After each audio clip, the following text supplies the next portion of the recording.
बिस्मिल्लाहिर्रहमानिर्रहीम, अस्सलाम वालेकुम। Welcome to our channel MK preparation. Students, जैसा कि आपको इल्म है कि टीचिंग टेक्निक्स एंड मेथोडोलॉजीज हमारा ये चैप्टर जो है वो कंटिन्यू है, और इस हवाले से अगर आप पेडागोजी की तैयारी करना चाहते हैं तो हमारे जो है वो पेडागोजी के सेशन को आप ज्वाइन कर सकते हैं।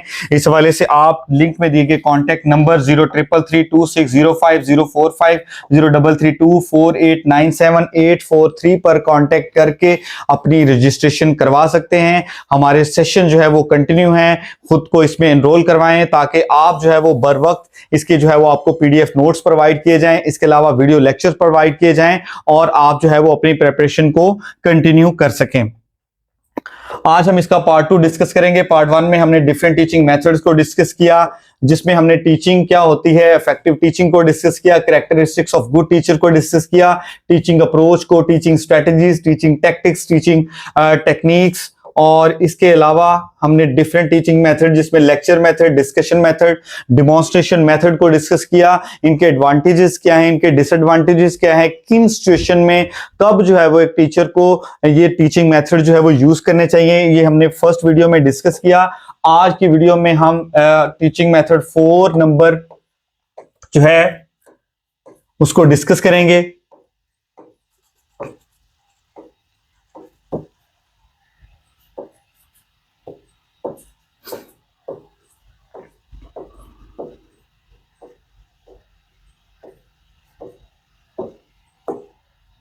जी, तो स्टूडेंट्स, आज का जो हमारा टॉपिक है वो कोऑपरेटिव लर्निंग के बारे में है। इसको हम डिस्कस करेंगे। हमने पहले जो है वो डिस्कस किया था डेमोन्स्ट्रेटिंग मेथड। आज हम कोऑपरेटिव लर्निंग के बारे में बात करेंगे। Cooperative learning method is a teaching method in which students work together. यहाँ पे जो टीचर होता है वो स्टूडेंट्स के साथ मिलकर एज ए फैसिलिटेटर काम करता है। 3 से 4 स्टूडेंट्स के जो डिफरेंट जो है वो ग्रुप्स बना दिए जाते हैं। उन ग्रुप्स में जो है वो स्टूडेंट्स एक दूसरे को असिस्ट करते हैं, पीयर टीचिंग करते हैं, जो भी असाइनमेंट्स होती हैं, जो भी प्रोजेक्ट्स होते हैं, उनको कलेक्टिवली जो है वो स्टूडेंट्स सॉल्व करते हैं।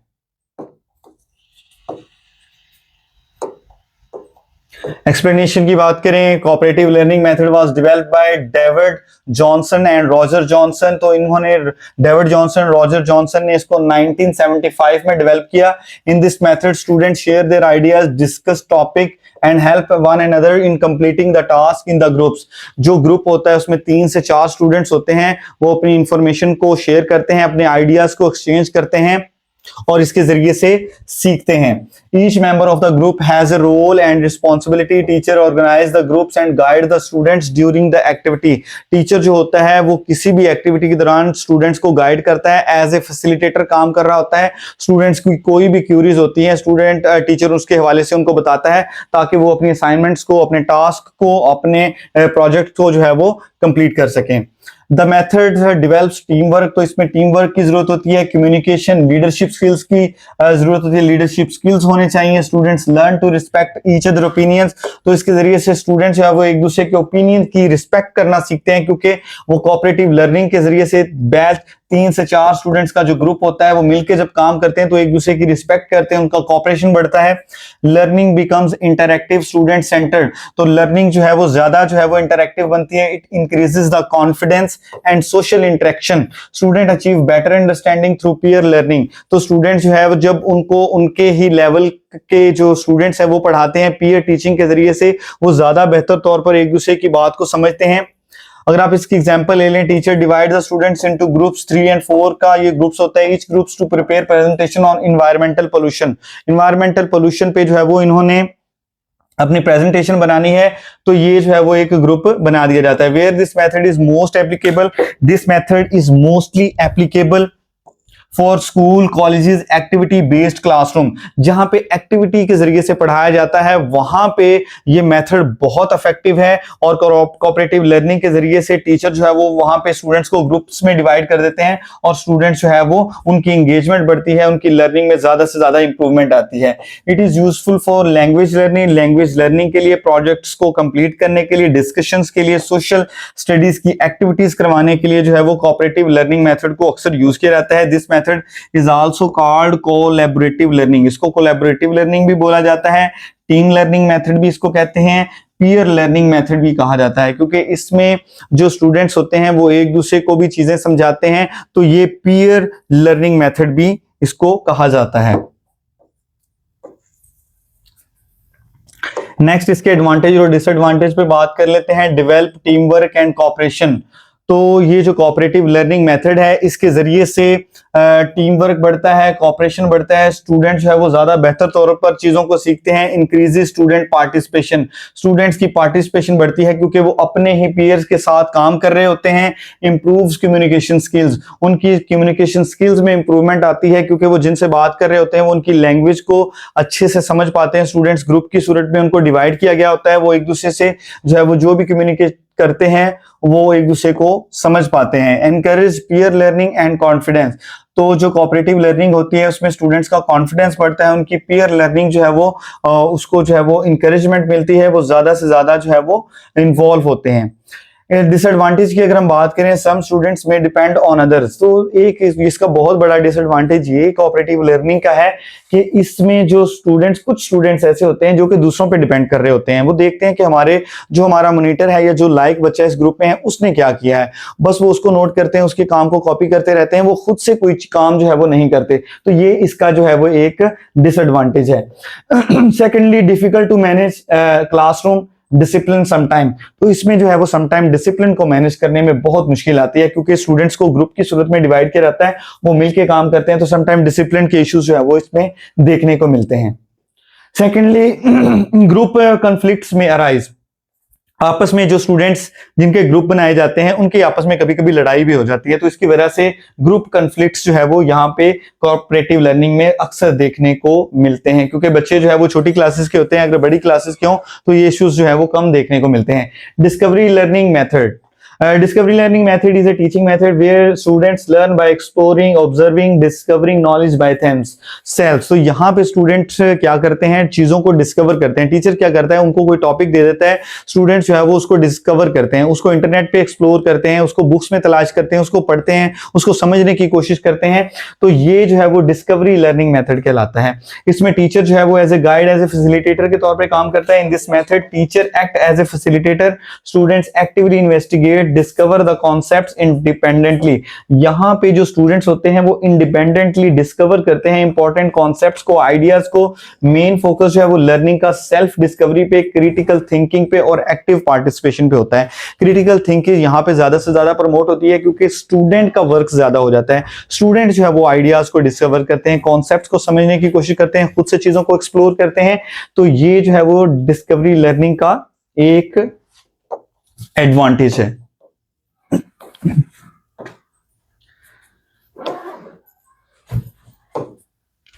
Next, discovery learning method was introduced by Jerome Bruner. Jerome Bruner ने जो है वो इसको स्टार्ट किया था in 1961। He was American psychologist and educational, American psychologist और एजुकेशनल थे। In this method student encouraged to find fact rules through their efforts instead of receiving the direct instruction। तो यहाँ पे डायरेक्ट इंस्ट्रक्शंस के जरिए से, जिस तरह लेक्चर मेथड में होता है, टीचर आता है क्लासरूम में, बोलता है, अपना टॉपिक बताता है और चला जाता है, ये नहीं देखा जाता कि स्टूडेंट एक्टिव थे, स्टूडेंट पैसिव थे, कितने स्टूडेंट्स ने उनकी जो है वो लर्निंग कितनी जो है वो उसमें इंगेज थे। तो ये एक एडवांटेज है डिस्कवरी लर्निंग मेथड का कि यहाँ पे जो है वो हर स्टूडेंट जो है वो चीजों को डिस्कवर करता है। The teacher provide the situation, materials and activities to the student to explore the learn independently. Teacher जो है वो उनको रिसोर्सेज प्रोवाइड करता है ताकि जो है वो उसको ज्यादा से ज्यादा एक्सप्लोर कर सकें। Student observe and compare the experiments, draw conclusion and their findings. Students जो है वो इसमें डिफरेंट जो है जो एक्सपेरिमेंट करते हैं उनको आपस में कंपैरिजन करते हैं। The teacher act as a facilitator, यहाँ पे फैसिलिटेटर के तौर पर टीचर काम करता है। Student gain confidence, became independent learner. यहाँ पे स्टूडेंट जो है वो इंडिपेंडेंट लर्नर होते हैं, खुद से चीजों को सीखते हैं। टीचर जो है वो जस्ट एक फैसिलिटेटर होता है, उसने जो है वो एक डायरेक्शन दिखा देनी होती है और स्टूडेंट जो है वो उसी डायरेक्शन पे काम करते हैं, चीजों को कंपेयर करते हैं, ड्रॉ कंक्लूजन करते हैं। तो ये इसका मेन एडवांटेज है। Discovery method is called heuristic method भी इसको कहा जाता है। Heuristic means come from Greek word, ये ग्रीक वर्ड से निकला है ह्यूरिस्को, व्हिच मींस टू फाइंड और डिस्कवर। ये बहुत इंपॉर्टेंट एमसीक्यूज है जो कि अक्सर एसएसटी, ईएससी और प्रिंसिपल और वाइस प्रिंसिपल के टेस्ट में पूछा गया है। ह्यूरिस्टिक का मीनिंग जो है वो to find out, to discover, किसी भी चीज को तलाश करना है। Therefore, heuristic method is called discovery method भी इसको कहा जाता है। Heuristic method was introduced by Armstrong. Armstrong ने जो है वो इसको इंट्रोड्यूस करवाया था in 1888। एग्जाम्पल की अगर हम बात करें, science teacher give students magnets different objects and ask them to discover which magnets are attracted by magnets. Teacher क्या करता है, साइंस टीचर है वो अपने स्टूडेंट्स को मैग्नेट देता है और कुछ जो है वो उसमें मटेरियल्स दे देता है और वो उनसे पूछता है कि आपने मुझे बताना है कि कौन से मटेरियल जो है वो मैग्नेट से अट्रैक्ट हो रहे हैं। तो इसके बारे में स्टूडेंट्स जो है वो एक्सपेरिमेंट्स के जरिए से, डिस्कवरी के जरिए से बताते हैं। Where this method is mostly applicable, इस मेथड को कहां पे जो है वो अप्लाई किया जा सकता है। This method is mostly suitable for science, mathematics, practical subjects। Practical subjects में ये मेथड जो है वो बहुत इंपॉर्टेंट है। It is useful for laboratories activities, laboratories activities में जहां डिफरेंट एक्सपेरिमेंट्स जो है वो कंडक्ट किए जाते हैं। हायर क्लासेस में जो साइंस क्लासेस होती हैं, चाहे वो बायो की हैं, फिजिक्स की हैं, केमिस्ट्री की हैं, तो डिफरेंट एक्सपेरिमेंट्स किए जाते हैं जहां पे स्टूडेंट डिस्कवरी के जरिए से चीजों को सीखते हैं।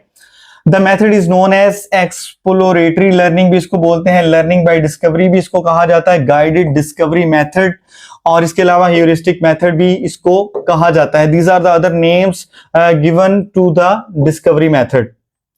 कुछ एडवांटेजेस की बात कर लेते हैं। Encourage independent learning. Discovery learning में ये होता है कि इंडिपेंडेंट लर्निंग होती है, स्टूडेंट जो है वो खुद से चीजों को एक्सप्लोर करते हैं। टीचर एक टॉपिक देता है, स्टूडेंट जो है वो उस टॉपिक को मजीद सर्च करते हैं, अपने अंडरस्टैंडिंग को डेवलप करते हैं, क्रिटिकल थिंकिंग उनमें ज्यादा से ज्यादा प्रमोट होती है, क्यूरियोसिटी और क्रिएटिविटी भी उनमें शामिल होती है।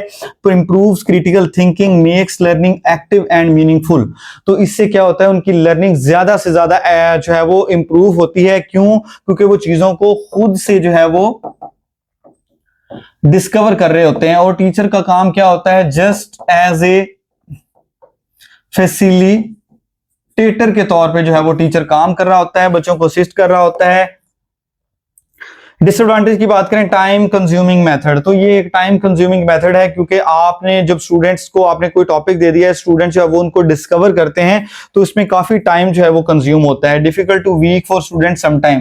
तो अगर आपकी क्लास के स्टूडेंट्स की मेजॉरिटी जो है वो वीक स्टूडेंट्स हैं, तो इनके लिए बहुत मुश्किल होता है कि टीचर उनको कोई टॉपिक दे दे और वो उसको मजीद एक्सप्लोर करें, क्योंकि वो पहले स्टडी में काफी वीक होते हैं। तो ये एक इसका डिसएडवांटेज है कि वीक स्टूडेंट्स जो है वो उसमें बेटर परफॉर्म नहीं कर पाते, उनको जो है वो मदद की जरूरत होती है और टीचर इस हवाले से उनको असिस्टेंट प्रोवाइड करते हैं। Requires teachers, skill teachers and proper planning. तो इसके लिए डिस्कवरी मेथड के लिए जो आपका टीचर है वो एक्सपीरियंस होना चाहिए, और इसके साथ साथ जो है वो आपकी प्रॉपर प्लानिंग होनी चाहिए कि आपने किस तरह से चीजों को डिस्कवर करना है, एक्सप्लोर करना है। Not suitable for every large classes. बड़ी क्लासेस के लिए जो डिस्कवरी मेथड है वो ज्यादा सुटेबल नहीं है, क्योंकि तमाम स्टूडेंट्स को अगर हम टॉपिक दे देंगे, वो डिस्कवर करना उसको शुरू कर देंगे, तो सबकी बाद में राय लेना, उनसे फीडबैक देना, उनसे क्वेश्चन आंसरिंग करना कि किसने क्या फाइंड आउट किया, उसकी क्या जो है वो आउटकम निकली है, उनका कंक्लूजन क्या है, तो ये बहुत मुश्किल होता है कि इसको बड़ी क्लासेस के लिए ज्यादा जो है वो सिलेक्ट किया जा सके। तो ज्यादा सुटेबल जो बड़ी क्लासेस के लिए जो मेथड होता है वो लेक्चर मेथड होता है, जो कि ज्यादा अप्लाई किया जाता है। Next, inquiry based teaching method. Inquiry based teaching method is a teaching method in which students learn through questioning, investigation and searching for answer. तो यहाँ पे स्टूडेंट क्या करते हैं, इंक्वायर करते हैं, चीजों को तलाश करते हैं क्वेश्चनिंग के जरिए से। इंक्वायर करना, इंक्वायर का मतलब सवाल पूछना, इन्वेस्टिगेट करना। यहाँ पे स्टूडेंट जो है वो टीचर से सवाल करते हैं, अगर उनको किसी भी टॉपिक की समझ नहीं आती, वो टीचर से सवाल करते हैं, टीचर उसको एक्सप्लेन करते हैं, टीचर उसमें जो है वो गाइडेंस प्रोवाइड करते हैं। In this method teacher act as a motivator, students actively questions, ask question and investigate the problem। यहाँ पे जो टीचर होता है वो मोटिवेटर होता है, अपने स्टूडेंट्स को मोटिवेट करता है कि आप जो है वो चीजों को सीखें। अगर आपको किसी भी तरह की प्रॉब्लम है तो मैं यहाँ मौजूद हूँ। वो टीचर जो है वो अपने स्टूडेंट्स को मोटिवेट करता है, बच्चे जो है वो उनसे क्वेश्चंस करते हैं और किसी भी प्रॉब्लम को जो है वो इन्वेस्टिगेट करते हैं। तो इंक्वायरी बेस्ड जो टीचिंग मेथड है इसको जॉन डेवी ने 1910 में जो है वो डेवलप किया था। ये अमेरिकन फिलोसोफर है। इसके अलावा अगर हम जॉन डेवी की बात करें तो इन्होंने एक फेमस एजुकेशनल फिलॉसफी जो है वो पेश की थी, प्रोग्रेसिविज्म। और इसके अलावा जो प्रैग्मेटिज्म की फिलॉसफी है उसमें भी इन्होंने अहम किरदार अदा किया था। विलियम जेम के साथ मिलकर इन्होंने प्रैग्मेटिज्म की फिलॉसफी को जो है वो डेवलप किया था। साइकोलॉजिस्ट हैं, एजुकेशनिस्ट हैं। In this method learning starts with questioning. Questioning से स्टार्ट होती है, जब बच्चे जो है वो सवाल करते हैं तो फिर इंक्वायरी बेस्ड टीचिंग मेथड जो है वो स्टार्ट होता है। इसका जो इर्तका ही है वो सवाल से होता है। अगर बच्चे सवाल नहीं करेंगे तो वो इंक्वायरी बेस्ड टीचिंग मेथड नहीं होगा। जो भी सिचुएशन होती है इसमें स्टूडेंट्स को इनकरेज किया जाता है और स्टूडेंट्स जो है वो एक्टिवली जो है वो इन्वेस्टिगेट करते हैं, किसी भी प्रॉब्लम को इंफॉर्मेशन कलेक्ट करते हैं, ऑब्जर्व करते हैं, डिस्कशन करते हैं, डिफरेंट एक्सपेरिमेंट्स करते हैं। अगर हम इसकी एग्जांपल्स की बात करें, teacher ask students some plants grow faster than the encourage them to investigate the reason। टीचर क्या करता है, स्टूडेंट्स को एक एग्जांपल देता है कि कुछ पौधे जो हैं वो ज्यादा तेजी से बढ़ रहे हैं जबकि कुछ पौधे जो हैं उनकी वो ग्रोथ नहीं है, तो इसकी क्या रीजंस हैं। तो स्टूडेंट जो है वो इसको इन्वेस्टिगेट करते हैं कि उनमें क्या रीजंस हैं जिसकी वजह से उनकी वैसी ग्रोथ नहीं हो रही। तो ये भी एक इंक्वायरी बेस्ड टीचिंग मेथड में शामिल है। Next, where this method is most applicable, this method is most applicable in science, social studies, geography, research oriented subjects। research oriented subjects में ज्यादा जो है वो इसका यूज किया जाता है क्योंकि आपने जो है वो चीजों को इन्वेस्टिगेट करना होता है, जहां पे चीजों को आप एक्सप्लोर करते हैं। It is effective questioning investigation, क्योंकि आप यहाँ पे सवालात के जरिए से जो है वो इन्वेस्टिगेशन करते हैं। क्रिटिकल थिंकिंग स्टूडेंट में ज्यादा से ज्यादा प्रमोट होती है।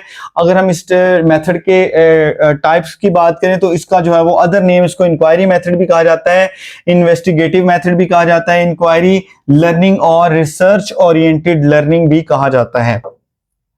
एडवांटेजेस की बात करें, develop critical thinking, analytical thinking. Simple ये एडवांटेज है। बहुत से टीचिंग मेथड है जिनकी ये एडवांटेज बनता है कि बहुत से मैसेज क्रिटिकल थिंकिंग को स्टूडेंट्स में प्रमोट करते हैं, एनालिटिकल थिंकिंग जो है वो प्रमोट होती है, क्यूरियोसिटी बच्चों की बढ़ती है, बच्चे जो है वो ज्यादा बेहतर तौर पर चीजों को सीखते हैं। वो जो है वो तजस्सुस में होते हैं कि जब हम इसको इन्वेस्टिगेट करेंगे तो इसके रिजल्ट्स क्या निकलेंगे। और सबसे मेन बात, बच्चों में क्वेश्चन करने की एक आदत जो है वो डेवलप होती है। Increases the student participation and confidence. तो इससे क्या होता है, स्टूडेंट का कॉन्फिडेंस बढ़ता है, उनकी पार्टिसिपेशन जो है वो इंप्रूव होती है। डिसएडवांटेज की बात करें, requires more time and preparation. तो इसके लिए ज्यादा वक्त की जरूरत होती है, ज्यादा प्रेपरेशन की जरूरत होती है। Difficult to manage in large classes. अगर क्लासेस का साइज बड़ा है तो इसको मैनेज करना बहुत मुश्किल हो जाता है। Required trained and experience teacher. तो इसके लिए एक्सपीरियंस टीचर चाहिए होती है, क्योंकि अगर आपके टीचर एक्सपीरियंस नहीं है तो स्टूडेंट्स जो है वो जब उसको इंक्वायर करेंगे, सवाल पूछेंगे, अगर टीचर के पास नॉलेज नहीं होगा then how can he answer, तो वो आंसर नहीं कर पाएगा। तो इसलिए टीचर को एक्सपीरियंस होना चाहिए, टीचर को ट्रेंड होना चाहिए ताकि वो स्टूडेंट्स को प्रॉपरली गाइड कर सके। Project based learning method. The project based is a student centered teaching method in which students learn by completing practical task और project related to real life situation। project based method में क्या होता है कि teacher जो है वो different projects, different assignments जो है वो स्टूडेंट्स को देता है और उनको कहता है कि आपने जो है वो रियल लाइफ सिचुएशंस में जो है वो इसको कंप्लीट करना है। प्रोजेक्ट मेथड को विलियम किलपैट्रिक ने जो है वो डेवलप किया था, इंट्रोड्यूस करवाया था इन 1918।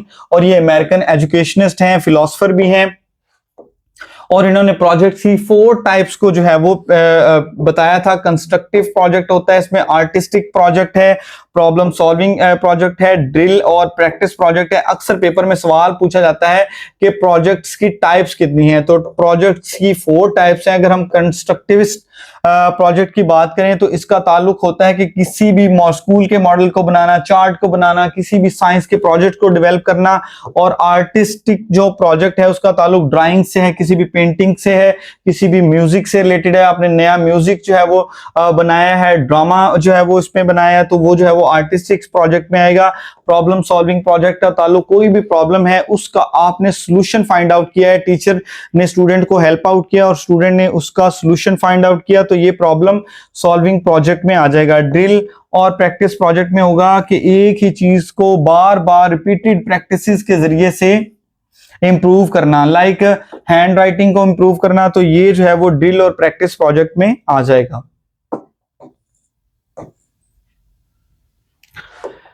In this method, students actively participate in planning, researching, completing a project. Students जो है वो इसमें planning के जरिए से actively involve होते हैं, वो अपने project को complete करते हैं। अगर आप इसकी example ले लें, students prepare a project in clean environment by collecting information, making charts, presenting solution to reduce the pollution। तो स्टूडेंट्स क्या करते हैं, पोल्यूशन क्यों बढ़ रही है उसको कम करने के लिए अपनी तरफ से तदाबीर देते हैं और उसके अकॉर्डिंग जो है वो उसका जो प्रोजेक्ट है वो उसको डिजाइन किया रहता है। Where this method is mostly applicable, तो ये मेथड जो है वो प्रैक्टिकल लर्निंग में एक्टिविटी बेस्ड सब्जेक्ट्स के लिए, जिसमें science, social study, geography, computer जो है वो शामिल है, उनके लिए बेस्ट है। It is best for higher classes, जिसमें सेकेंडरी क्लासेस शामिल है, हायर सेकेंडरी क्लासेस शामिल हैं, जहां पे बच्चे जो है वो इंडिपेंडेंटली और क्रिएटिवली काम करते हैं। अगर हम इस मेथड के अदर्स नेम की तरफ बात करें तो इसको लर्निंग बाय डूइंग भी मेथड कहा जाता है। इसके अलावा practical project method is the other name of this method. Advantages की बात करें तो इससे क्रिएटिविटी जो है वो स्टूडेंट्स में डेवलप होती है, वो अपनी प्रॉब्लम्स को सॉल्व कर पाते हैं। Encourage team work and cooperation, students के दरमियान टीम वर्क जो है उसको प्रमोशन मिलती है और स्टूडेंट्स जो है वो कोऑपरेटिवली अपना काम करते हैं। Next, makes in learning practical and meaningful, increases student confidence and responsibility। तो डेफिनेटली जब स्टूडेंट्स जो है वो मिलकर काम करेंगे तो उनका कॉन्फिडेंस लेवल भी बढ़ेगा और वो ज्यादा से ज्यादा रिस्पॉन्सिबल होंगे। Requires more time to complete, इसको कंप्लीट करने में टाइम ज्यादा रिक्वायर होता है, तो ये इसका डिसएडवांटेज है। Needs proper planning and resources, तो इसके लिए ज्यादा से ज्यादा प्लानिंग की जरूरत होती है, रिसोर्सेज की जरूरत होती है। Difficult to manage in large classes, अगर क्लासेस का साइज आपके बहुत बड़ा है तो आप इसको इंप्लीमेंट करने में बहुत मुश्किल आएगी आपको। सम स्टूडेंट्स में depend two upon others in the group, तो प्रोजेक्ट मेथड में एक ये बहुत बड़ा डिसएडवांटेज है कि एक स्टूडेंट जो है वो दूसरे पे रिलाई करते हैं। वो ये देखते हैं कि हमारा जो ग्रुप है उसमें कौन सा ज्यादा लाइक स्टूडेंट है, वो जैसे चीजों को परफॉर्म कर रहा होता है बाकी भी वैसे उसको परफॉर्म करते हैं, ये देखते हुए कि ये ठीक कर रहा है या गलत। तो इसमें जो है वो स्टूडेंट एक दूसरे पे ज्यादा डिपेंड करते हैं। प्रॉब्लम सॉल्विंग मेथड की अगर हम बात करें, problem solving method is a teaching method in which students learn by identifying, analysing and finding the solution to the problem. तो प्रॉब्लम सॉल्विंग जो मेथड है इसमें सबसे पहले तो प्रॉब्लम को आइडेंटिफाई किया जाता है कि कौन सी प्रॉब्लम है, फिर उसके लिए जो है वो ऑब्जेक्टिव सेट किए जाते हैं कि हमने इस प्रॉब्लम को सॉल्व कैसे करना है। उसके जो अल्टरनेटिव्स जो हमारे पास वेज होते हैं उनको देखते हैं, उसमें जो बेस्ट सोल्यूशन होता है उसको हम सिलेक्ट करते हुए अपनी प्रॉब्लम को सॉल्व करते हैं। प्रॉब्लम सॉल्विंग मेथड को जो है वो जॉन डेवी ने 910 में जो है वो डेवलप किया था। अमेरिकन फिलोसोफर हैं, साइकोलॉजिस्ट हैं, एजुकेशनिस्ट हैं। इस मेथड में क्या होता है, टीचर किसी भी प्रॉब्लम को, लेसन्स को स्टूडेंट्स के सामने पेश करता है, स्टूडेंट जो है वो उसको सॉल्व करते हैं, अपनी तजावीज देते हैं, सोचते हैं, ऑब्जर्व करते हैं, डिस्कस करते हैं। Students collect the information, facts and taste different solution before reaching a conclusion. और किसी भी नतीजे पर पहुंचने से पहले स्टूडेंट्स जो है जो भी कलेक्टेड इंफॉर्मेशन होती है उनको एग्जामिन करते हैं, उनको जांचते हैं, फिर जो है वो किसी नतीजे पर पहुंचते हैं। The teacher act as instead directly giving answer, तो यहां पे टीचर जो है वो डायरेक्टली आंसर नहीं करता बल्कि स्टूडेंट्स को गाइड करता है। Logical thinking, decision making abilities जो है वो स्टूडेंट्स की डेवलप होती है। Learning becomes more meaningful and learn through the practical experiences. यहाँ पे स्टूडेंट्स जो है वो प्रैक्टिकल एक्सपीरियंसेस के जरिए से सीखते हैं, क्योंकि जो उनको प्रॉब्लम्स दी जाती हैं उसका वो हल तलाश करने के लिए खुद से सोचते हैं। ब्रेनस्टॉर्मिंग के जरिए से डिफरेंट आइडियाज उनके माइंड में जनरेट होते हैं और उसमें से जो बेस्ट सोल्यूशन होता है उसको वो सिलेक्ट करते हुए अपनी प्रॉब्लम को सॉल्व करते हैं। ये कुछ स्टेप्स हैं प्रॉब्लम सॉल्विंग स्टेप्स में। तो सबसे पहला स्टेप होता है identify and understand the problem. सबसे पहले आपने प्रॉब्लम को आइडेंटिफाई करना होता है कि प्रॉब्लम क्या है, उसके बाद उसको आप अंडरस्टैंड करते हैं। अंडरस्टैंड करने के बाद जब आपको पता चल गया ये प्रॉब्लम है, तो आप देखते हैं कि मैं इस प्रॉब्लम को कैसे सॉल्व कर पाऊंगा, इसके लिए मुझे कौन सी इंफॉर्मेशन की जरूरत है। तो ये इसका सेकंड स्टेप है। थर्ड स्टेप में हम क्या करते हैं, एनालाइज द काजेज, हम जो है वो उसकी वजूहात को देखते हैं, then generate possible solution. Fourth step में हम इसके जो पॉसिबल सॉल्यूशन है उस पे बात करते हैं, देन उसको इवेल्युएट करते हैं, इसके एडवांटेज क्या होंगे अगर मैंने ये वाला सॉल्यूशन यूज किया, इसके डिसएडवांटेजेस क्या होंगे, और नंबर 6 पे जो बेस्ट सॉल्यूशन होता है, उसको सूटेबल सॉल्यूशन होता है, उसको चूज कर लिया जाता है, उसको इंप्लीमेंट कर लिया जाता है। देन जो है वो आप रिव्यू करते हैं और रिजल्ट्स को इवेल्युएट करते हैं।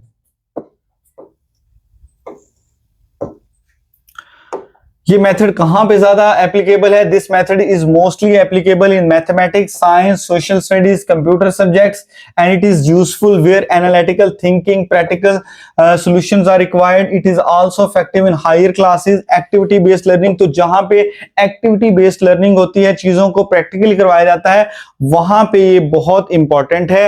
This method is also known as problem based learning, PBL भी इसको बोलते हैं, problem based learning, analytical method भी इसको कहा जाता है। इसके अलावा रिफ्लेक्टिव थिंकिंग मेथड भी इसका तीसरा नाम है। अगर हम इसके एडवांटेज की बात करें तो जो प्रॉब्लम सॉल्विंग मेथड है, इससे critical thinking, logical thinking students में डेवलप होती है।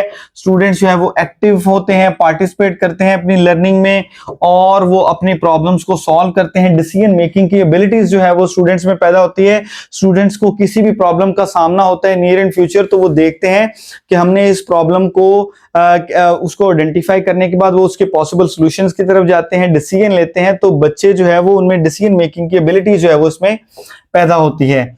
Makes learning practical and meaningful, तो ये लर्निंग को ज्यादा प्रैक्टिकल और मीनिंगफुल बनाता है। रिक्वायर्स मोर क्लासरूम टाइम, इसमें ज्यादा जो है वो टाइम की जरूरत होती है। जब हमने स्टूडेंट्स को प्रॉब्लम्स देनी है, इंडिविजुअली हर स्टूडेंट्स को कोई ना कोई प्रॉब्लम दी जाएगी, वो उसके सोल्यूशन को फाइंड आउट करेगा, उसको सर्च करेगा, तो ये एक टाइम टेकिंग प्रोसेस है, तो इसके लिए ज्यादा जो है वो टाइम की जरूरत होती है।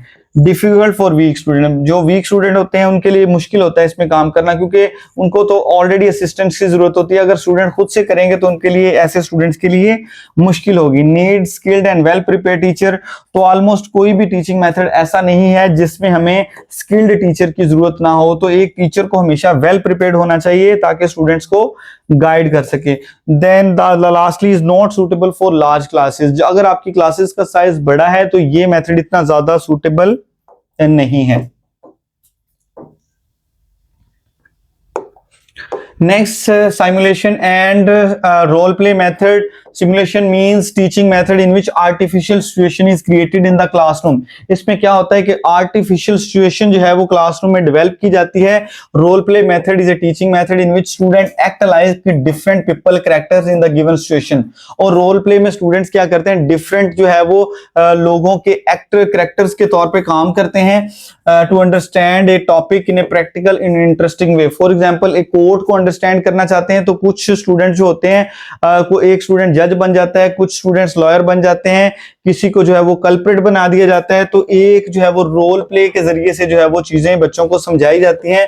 Role play is often considered as a part of simulation method, तो रोल प्ले जो है वो इसका पार्ट है सिमुलेशन मेथड का। Simulation is a broader concept, ये एक ब्रॉडर कॉन्सेप्ट है, और रोल प्ले एक स्पेसिफिक एक्टिविटी है जो कि सिमुलेशन मेथड में यूज की जाती है। अगर हम बात करें तो इसको डेवलप जो है वो जेकब मोरिनो ने 1934 में किया था, जो कि एक रोमानियन अमेरिकन साइकियाट्रिस्ट भी रहे हैं, साइकोलॉजिस्ट भी रहे हैं। In this method student participate in activities imitate real situations, तो यहाँ पे स्टूडेंट्स क्या करते हैं, उनको इमिटेट करते हैं। फॉर एग्जांपल, एक स्टूडेंट जो है वो जज बना है तो वो देखता है कि एक जज जो है वो कैसे फैसले करता है।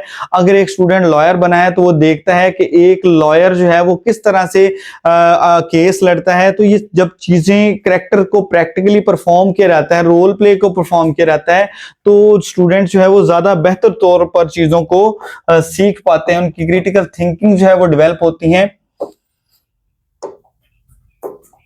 Next example, student perform mock classroom debate, जैसे एक मॉक क्लासरूम डिबेट जो है वो की जाती है students during role play activity, a mock court where students act as जज। जैसे मैंने आपको पहले बताया, एक मॉक जो है वो कोर्ट डिजाइन किया रहता है जिसमें कुछ स्टूडेंट जज बन जाते हैं, कुछ लॉयर बन जाते हैं, कुछ अक्यूज बन जाते हैं। तो ये एक रोल प्ले का जो है वो एक मेथड है, एक टेक्निक है, where this method is mostly applicable. तो ये लैंग्वेज टीचिंग के, जब आपने लैंग्वेज को पढ़ाना हो, लैंग्वेज को सिखाना हो, वहां पे ज्यादातर यूज की जाती है। सोशल स्टडी का सब्जेक्ट हो, टीचर ट्रेनिंग हो, बिजनेस एजुकेशन हो, और इसके अलावा प्रोफेशनल ट्रेनिंग प्रोग्राम हो जहां पे रोल प्ले और सिमुलेशन मेथड को यूज किया जाता है। इसका अदर नेम जो है वो रोल प्लेइंग मेथड भी इसको कहा जाता है, ड्रामेटिक मेथड भी कहा जाता है, क्योंकि ड्रामेटिक मेथड वही होता है जिसमें रोल प्ले किए जाते हैं। Simulation based learning and mock situation method.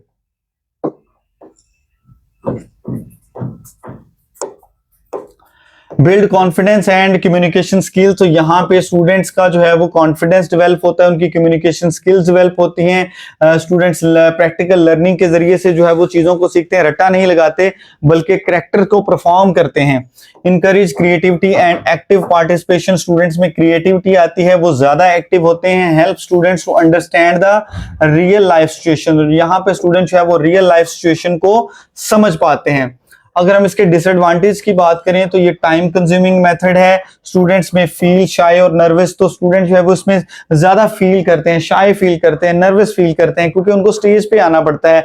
और फॉर एग्जांपल अगर कोई जज बना हुआ है तो बाकी स्टूडेंट्स जो है वो सामने बैठे होते हैं, वो हंसना शुरू कर देते हैं क्योंकि उन्होंने अपने कभी साथी को जज बना नहीं देखा होता। तो इससे क्या होता है कि वो स्टूडेंट शाय फील करते हैं, नर्वस हो जाते हैं, तो ये इसका एक डिसएडवांटेज है। Require proper planning and supervision, तो इसमें प्लानिंग की जरूरत होती है, सुपरविजन की जरूरत होती है। अगर हम प्लानिंग नहीं करेंगे, सुपरवाइज नहीं करेंगे, तो हम इस एक्टिविटी को परफॉर्म नहीं कर पाएंगे, इस मेथड को नहीं कर पाएंगे। Difficult to manage in a very large class, class का साइज बहुत बड़ा है तो इसको मैनेज नहीं कर सकते।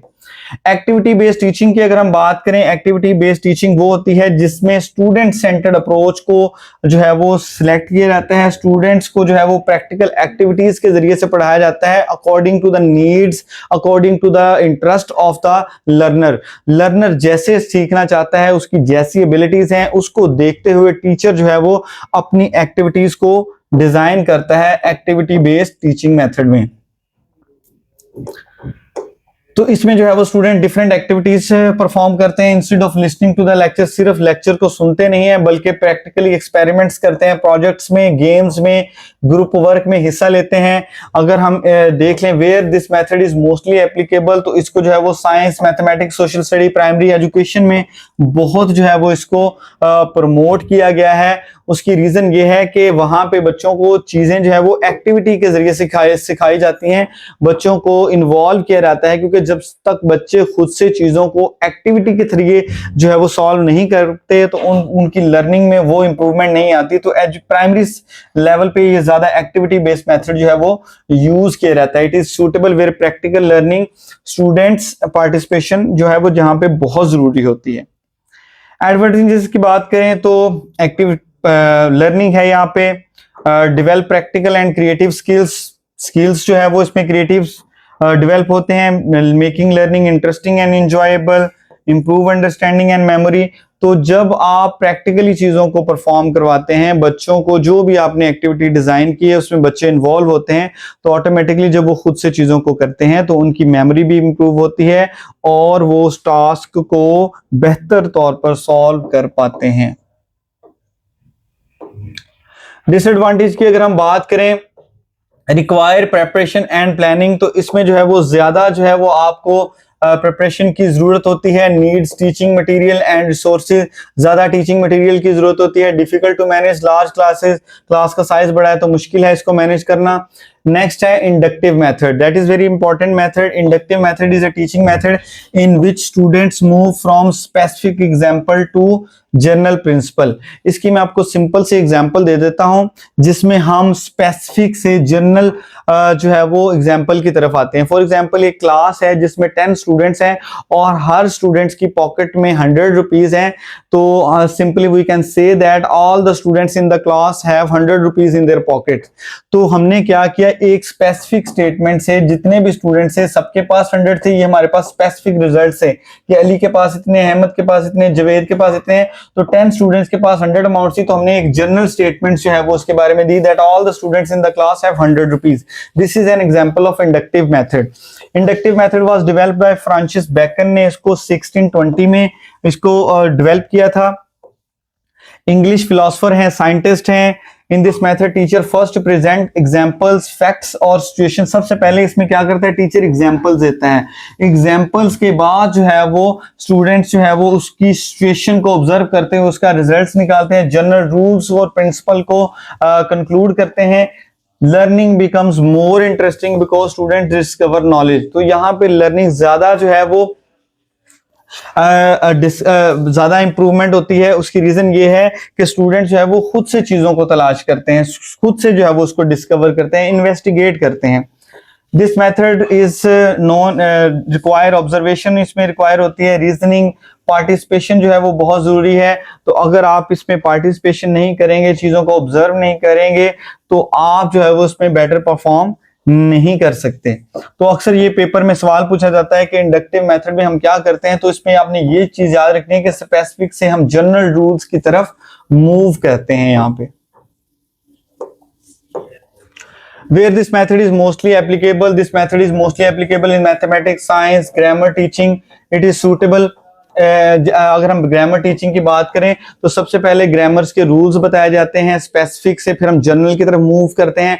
कोई भी सेंटेंस दिया जाता है, स्टूडेंट्स जो है वो उस सेंटेंस को बनाते हैं। फॉर एग्जांपल अगर हम कहते हैं एक टीचर जो है वो पहले बच्चों को सेंटेंस करवाता है, वो उसको उनको जो है वो present perfect tense, perfect continuous tense के बारे में बताता है, फिर उनसे पूछता है सुबह से बारिश हो रही है, आप इसको ट्रांसलेट करें। तो स्टूडेंट जो है वो उसको देखते हैं कि इसमें हैज बीन का यूज किया जाएगा, फर्स्ट फॉर्म को यूज किया जाएगा, उसके साथ आईएनजी का यूज होगा, सिंस और फॉर का यूज किया जाएगा, सिंस कब यूज करना है, फॉर कब यूज करना है। तो स्टूडेंट्स क्या करते हैं, जो है वो स्पेसिफिक से जनरल स्टेटमेंट की तरफ मूव करते हैं।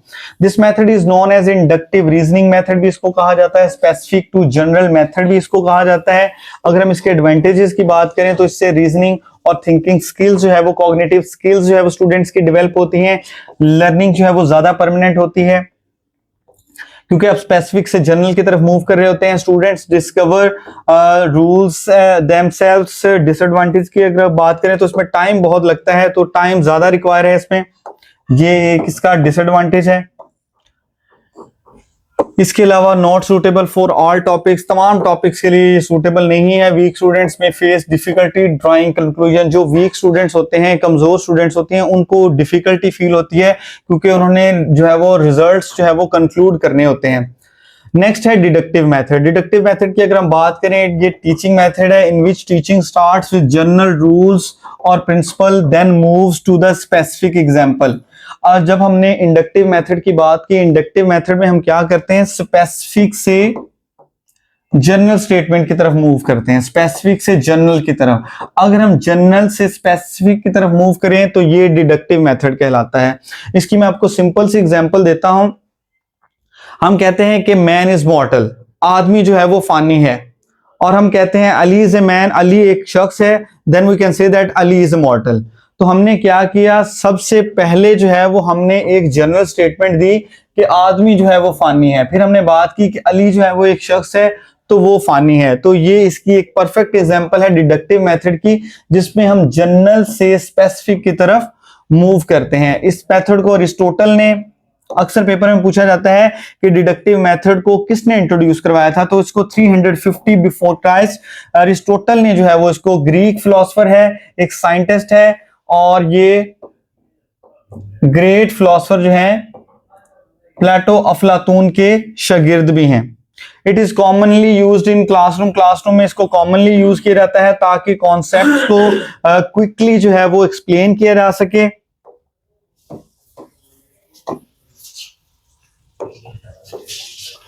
Mathematics teacher first explain the formula of area of rectangle and then ask students to solve the related question. एक टीचर जो है वो क्या करता है, रेक्टेंगल का फार्मूला स्टूडेंट्स को बता देता है कि ये रेक्टेंगल की शेप है, इसकी हाइट इतनी है, इसकी विड्थ इतनी है, तो आप जो है वो इसका एरिया इस रेक्टेंगल का फाइंड आउट करें। तो डिफरेंट क्यूरीज जो है वो स्टूडेंट्स को देता है, तो स्टूडेंट्स इसको सॉल्व करते हैं। तो ये जो है वो एक डिडक्टिव मेथड की एग्जांपल है। अगर हम इसकी बात करें, इसको जो है वो डिडक्टिव रीजनिंग मेथड भी कहा जाता है, जनरल टू स्पेसिफिक मेथड भी इसको बोलते हैं, और इसको रूल एप्लीकेशन मेथड भी कहा जाता है। तो ये इसके 3 नेम्स है, डिफरेंट नेम इसके यूज किए जा सकते हैं। एडवांटेजेस की अगर बात करें, saves time in teaching, time की बचत होती है, इजी टू सिंपल यूज, इसको यूज करना आसान है, suitable for teaching rules, teaching rules के लिए अगर आप रूल्स स्टूडेंट्स को पढ़ा रहे हैं, फार्मूला समझा रहे हैं, तो जिस फार्मूला बच्चों को समझा रहे हैं, बच्चे उस फार्मूले को डिफरेंट क्यूरीज को हल करने के लिए यूज करके क्वेश्चन को सॉल्व कर पाएंगे। Helpful for quick revision and practice, तो इसमें जो है वो क्विक रिवीजन और प्रैक्टिस जो है वो बच्चों की होती है, ज्यादा से ज्यादा बच्चे जो है वो इसमें प्रैक्टिस करते हैं और अपने नॉलेज को इंप्रूव करते हैं। डिसएडवांटेज की अगर हम बात करें, स्टूडेंट्स बिकम पैसिव लर्नर, तो यहाँ पे स्टूडेंट्स जो है वो पैसिव लर्नर हो जाते हैं। Less development for reasoning abilities, learning become based on memorisation, बच्चे जो है वो चीजों को रटना शुरू कर देते हैं। लेस स्टूडेंट पार्टिसिपेशन, बच्चों की जो पार्टिसिपेशन होती है वो इसमें डिडक्टिव मेथड में बहुत कम होती है।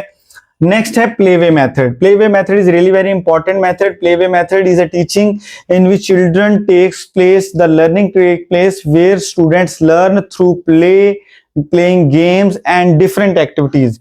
यहाँ पे बच्चे जो है वो गेम्स के जरिए से, प्लेइंग एक्टिविटी के जरिए से और इंजॉयबल एक्सपीरियंस के जरिए से चीजें सीखते हैं। यहाँ पे टीचर जो होता है वो ऑर्गेनाइजर होता है, वो एक्टिविटीज को ऑर्गेनाइज करता है और स्टूडेंट्स जो है वो इसमें जो है वो एक्टिव होते हैं। स्टूडेंट जो है वो इसमें खेल कूद के जरिए से चीजों को सीखते हैं। This method is based on the idea children learn when they play enjoy the classroom activities. ये जो छोटे बच्चे होते हैं जिन्होंने अभी स्कूल को ज्वाइन किया होता है, ज्यादातर प्ले वे मेथड के जरिए से उनको पढ़ाया जाता है, उनको डिफरेंट प्लेइंग एक्टिविटीज करवाई जाती हैं ताकि वो क्लासरूम की एक्टिविटीज को एंजॉय कर सकें और ज्यादा बेहतर तौर पर चीजों को सीख सकें। Students remain active interested without the lesson, तो स्टूडेंट्स जो है वो सबक के बगैर, किसी लेसन के बगैर भी एक्टिव रहते हैं, क्योंकि यहाँ पे खेल कूद के जरिए से, इंजॉयबल एक्टिविटीज के जरिए से, गेम्स के जरिए से बच्चों को सिखाया जाता है। तो इससे क्या होता है, उनकी फिजिकल, मेंटल, इमोशनल, सोशल एक होलिस्टिक डेवलपमेंट जो है वो हो रही होती है। Teacher teaches students to teach students by blocks, balls, number games, तो यहाँ पे डिफरेंट बलून्स के जरिए से, ब्लॉक्स के जरिए से, बॉल्स के जरिए से बच्चों को सिखाया जाता है। छोटी छोटी बॉल्स बच्चों को दे दी जाती है और उनको कहा जाता है कि आप इनको काउंट करें, तो इससे बच्चों की क्या होती है, काउंटिंग इंप्रूव होती है, उनके मैथमेटिकल स्किल्स जो है वो इंप्रूव होती हैं। तो यहाँ पे खेल के जरिए से बच्चों को सिखाया जा रहा होता है।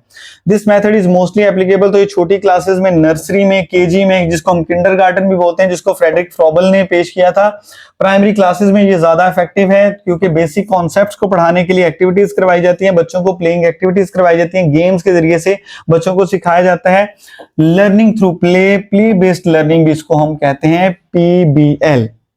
अगर हम एडवांटेजेस की बात करें तो मेक्स लर्निंग एंजॉयबल, ज्यादा इंटरेस्टिंग होती है। डेफिनेटली जब बच्चे गेम्स के जरिए से सीखते हैं, खेल के जरिए से सीखते हैं, तो ज्यादा बेहतर तौर पर अपने नॉलेज को इंप्रूव करते हैं। Develop creativity and imagination, reduce fear and stress in learning, तो जाहिर है स्टूडेंट्स जब जो है वो प्ले के जरिए से सीखेंगे तो उनका डर खत्म होगा और उनके जो है वो स्ट्रेस में भी कमी आएगी।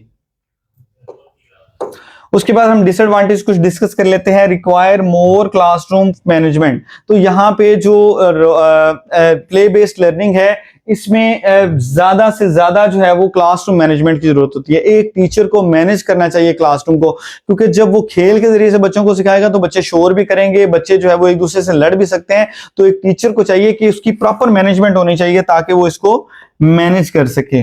Next, time consuming for some lessons, तो कुछ लेसन्स को पढ़ाने के लिए इसमें टाइम ज्यादा लगता है क्योंकि आप एक्टिविटीज को शामिल कर रहे हैं। Difficult to apply in large classes, class की स्ट्रेंथ बहुत ज्यादा है तो इसको मैनेज करना बहुत मुश्किल है। बच्चे ज्यादा होंगे तो अगर वो खेल के जरिए से सीखेंगे उनको चोट भी लग सकती है, तो इसमें मुश्किल होती है। फिर स्टूडेंट्स में focus more on play than learning. तो इसका बहुत बड़ा डिसएडवांटेज ये है कि कुछ बच्चे ऐसे होते हैं कि जो खेल पे ही ज्यादा फोकस करते हैं, वो पढ़ाई की तरफ तवज्जो नहीं देते। अगर उनको जो है वो कुछ बॉल्स दे दी जाए, टीचर का मकसद ये होता है कि इसके जरिए से वो काउंटिंग सीखेंगे, लेकिन वो खेलते रहते हैं और वो चीजों को काउंट ही नहीं करते। तो समटाइम ये इसमें एक डिसएडवांटेज होता है कि बच्चों की ज्यादा तवज्जो जो है वो खेल की तरफ चल जाती है और वो लर्निंग की तरफ नहीं आते। तो स्टूडेंट्स, ये था आज का हमारा टीचिंग टेक्निक्स एंड मेथोडोलॉजीज पे लेक्चर। उम्मीद है कि आपको इसकी समझ आ गई होगी। इसके अलावा अगर आप हमारे इंफॉर्मेटिव वीडियोस को देखना चाहते हैं तो हमारे चैनल को सब्सक्राइब करें। हमारा एमके प्रेपरेशन का यूट्यूब चैनल है, उसको आप सब्सक्राइब करें। इसके अलावा एमके पब्लिकेशंस का यूट्यूब चैनल है। अगर आप कोई भी पब्लिक सर्विस कमीशन का एग्जाम दे रहे हैं, उसके लिए आपको बुक्स चाहिए, तो आप हमारे एमके पब्लिकेशन वेबसाइट पर जाकर वो पर्टिकुलर बुक जो है वो ऑर्डर कर सकते हैं। स्टूडेंट्स, नेक्स्ट वीडियो में इंशाल्लाह आपसे दोबारा मुलाकात होगी। तब तक के लिए अल्लाह हाफिज।